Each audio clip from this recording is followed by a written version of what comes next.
Hi, my name is Santos. I am 34 years old. This is my son Wyatt, and this is my daughter Leilani, my miracle baby. So on April 6th, 2016, I came back from work, getting ready for open house the next day. That's when I started getting these headaches. I thought they were just headaches, but at the same time they were really intense. They're going in and out, I just felt it.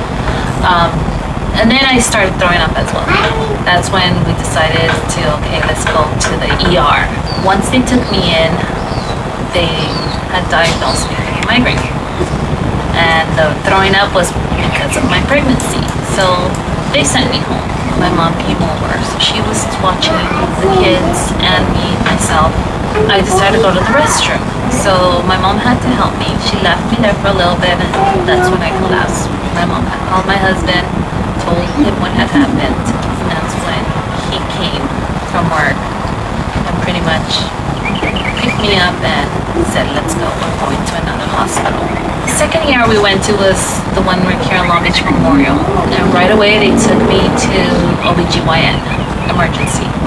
That's also when I met one of my surgeons, which is Dr. Joahari. I met Angela in the hospital at Long Beach Memorial Medical Center in April of last year. She actually came into the ER because she had collapsed, and when she was evaluated in the ER, she'd actually woken up again, but she was found to have a hemorrhage around her brain. The workup for that involved a CT scan and then a CT scan with contrast called the CT angiogram. Those two studies showed that she had significant pathology intracranially.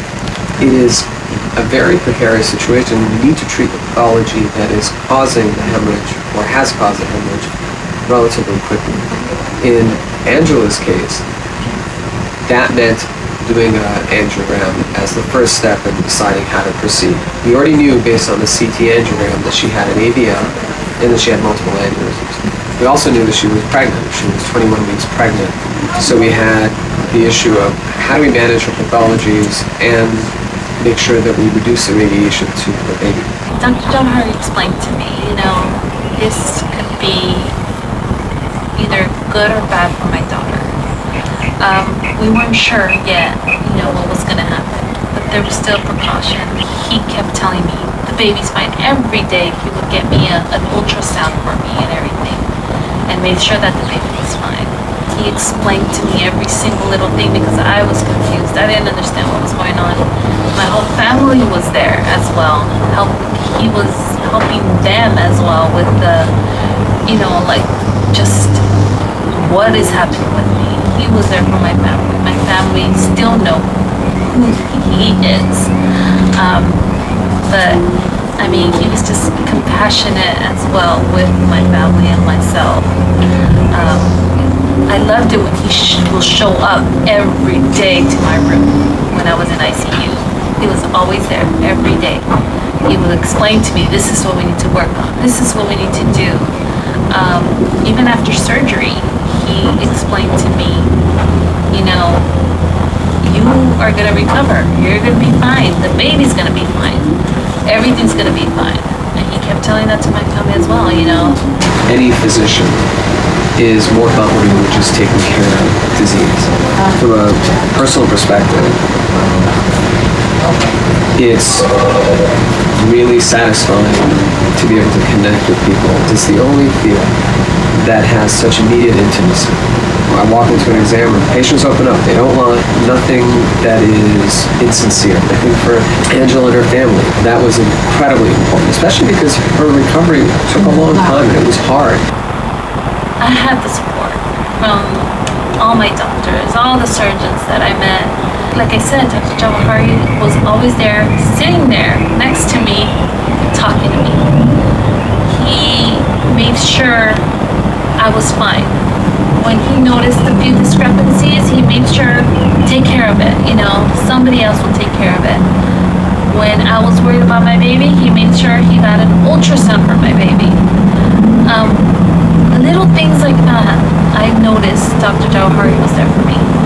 And he's still there for me right now, you know. Every 6 months that I see him, he's always there asking, how am I doing? Is there anything wrong? Is anything bothering you? You know, things like that. But he was there. I mean, I remember him. I had so many doctors there that, I mean, I sometimes don't even remember their names, you know, but I remember him. And I'm grateful for him. I'm grateful that he was there for me. And, like I said, my family. He was there for my family as well. When I saw Angela back, and actually when I saw both Angela and her husband back for a follow-up, one of the things that we were grateful for, obviously they were grateful for her health and her recovery and a healthy baby that was born. And the fact that as a team we were able to do something that not only saved her, but allowed her to give birth to this healthy child. I'm grateful that now my baby's gonna be born. I've been a stay-at-home mom for a year now, and it is difficult, but after recovering so many months and still having my baby literally a couple months later after that surgery, and she was fine, I mean, that's amazing.